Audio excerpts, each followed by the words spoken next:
കൂട്ടുകാരെ, ഇന്ന് നിങ്ങൾക്കൊരു സർപ്രൈസ് ഉണ്ട്. നമ്മൾ ഇന്ന് കാച്ചിൽ വെട്ടാൻ പോവുകയാണ്. ഇതാണ് കാച്ചിൽ വള്ളി. ഇത് ഉണങ്ങി കഴിഞ്ഞാൽ വെട്ടാം. നമ്മൾ 3 ഇടങ്ങളിലായി ചെറിയ കാച്ചിലിന്റെ കഷ്ണങ്ങൾ നട്ടിട്ടുണ്ടായിരുന്നു.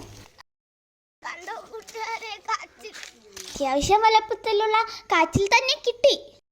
പിന്നെ താമസിച്ചില്ല, അടുത്ത വർഷത്തേക്ക് ഈ കുഴികൾ തന്നെ ഒരുക്കി. കാച്ചിലിന്റെ 3 ഭാഗത്തു നിന്ന് ചെറിയ കഷ്ണങ്ങൾ മുറിച്ച് ആ കുഴികളിൽ നട്ടു.